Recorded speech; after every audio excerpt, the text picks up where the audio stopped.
Welcome you all for an overview of The Study of Poetry by Mathew Arnold. Mathew Arnold. Mathew Arnold was a British poet and cultural critic during the Victorian period. He was the son of the prominent English headmaster Thomas Arnold, an educator known for his influence on school reforms in the 19th century. His father's interest in education also manifested in young Mathew, who also spent much of his life working as a school inspector.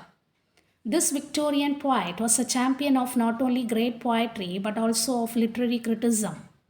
Arnold was the first modern critic and could be called the critic's critic. He knows very well that as a critic, he had to popularize and propagate noble ideas. As a critic, Arnold talks about social issues, science, religion, and education, and was the founder of the sociological school of criticism. He also occupies an eminent position in the rich galaxy of poet critics of English literature.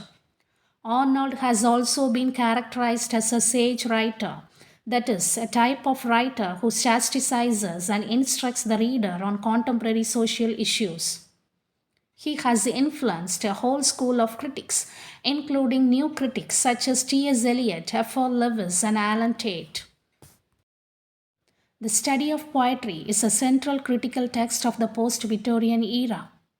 It was published in the year 1888, nearly 25 years after Arnold's famous preface to his poems, published in the year 1853. Many critics have called this essay Arnold's manifesto for his poetry and all that he did as a writer and a critic. The essay can be divided into two parts. In the first part, Arnold puts forward his theoretical observations on poetry, emphasizing on the nature and function of poetry. The second part deals with a sort of a typically Arnoldian survey of British poets from Chaucer to Burns. The essay is important as it shapes Arnold's critical creed and contains most of the ideas of his criticism. This seminal essay of Arnold claims the elevated status of poetry, that is, poetry is superior to philosophy, religion, science, and politics. Poetry is the criticism of life. Arnold begins the essay by criticizing the art of poetry as well as the art of criticism. Arnold believes that the art of poetry is capable of high destinies. Science, according to Arnold, is incomplete without poetry, and religion and philosophy will give way to poetry. He says that we should understand the worth of poetry, as poetry shows us a mirror of life. Arnold was on the side of art for life's sake. Thus, Arnold terms poetry as the criticism of life, as man will find comfort and solace in poetry. Three estimates of poetry. Arnold says when one reads poetry, he or she tends to estimate whether it is of the best form or not. It happens in three ways: the real estimate, the historic estimate, and the personal estimate. The real estimate is an unbiased viewpoint that takes into account of the both historical and personal to judge the worth of poetry. For Arnold, the real estimate is often stronger than the historical and personal estimate, and one should be free from historical and personal estimate to have a real estimate. Historic estimate gives more importance to the historical context than the value of the art itself. On the other hand, personal estimate depends on the personal taste, the likes and dislikes of the reader, which affects one's judgment of poetry.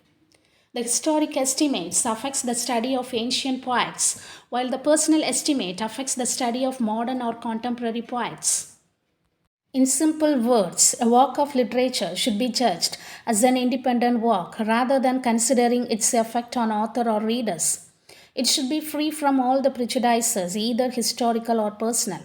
For example, a doctor should detach the emotional self while operating patients, or else the doctor might make mistake due to emotional attachment with patients. Thus, Arnold says that if a poet is truly a classic, his poetry will give the reader real pleasure and enable him to compare and contrast other poetry which are not of the same high standard. This, according to Arnold, is the real estimate of poetry and will enable one to rate poetry with its proper value. Touchstone Method. What is meant by Touchstone Method? Touchstone method is a comparative method of criticism, and Arnold borrows this method from Longinus, the Greek philosopher's idea of sublime.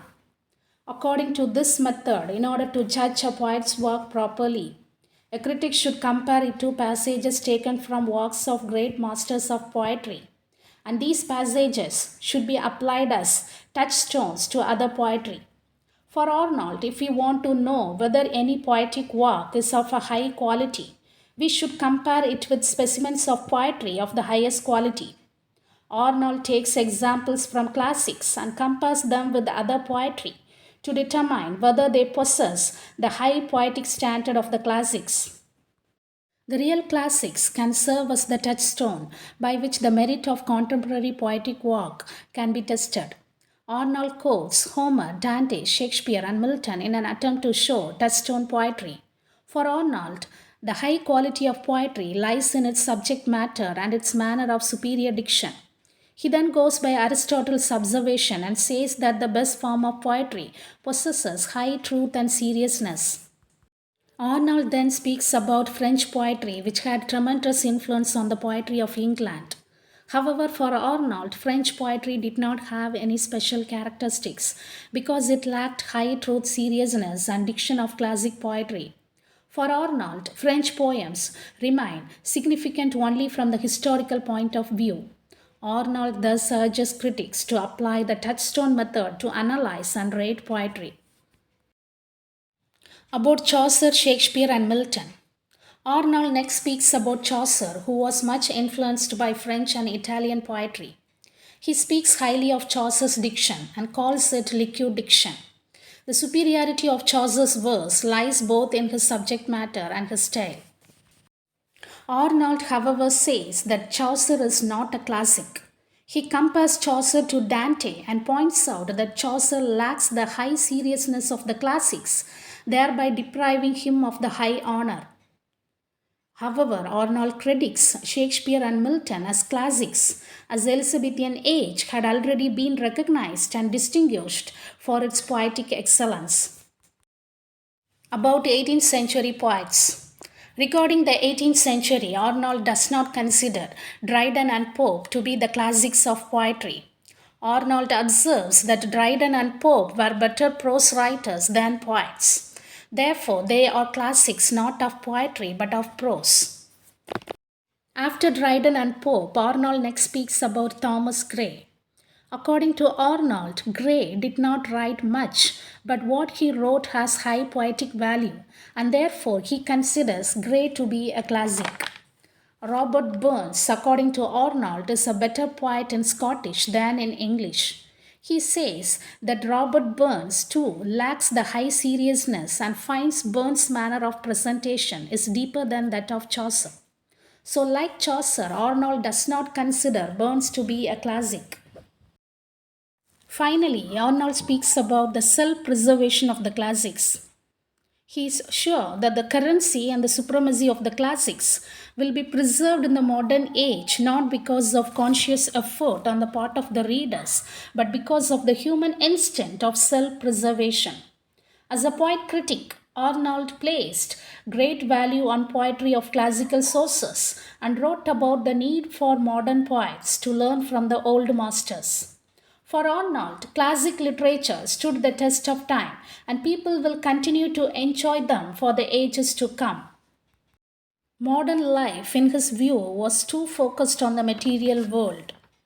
A return to noble characters and deep and serious epic poetry would serve to instruct the readers to be better, more contemplative people. Human nature will remain the same throughout the ages, and those parts of the classics dealing with the subject will remain relevant at all times, thus preserving themselves from being lost in time. Thank you.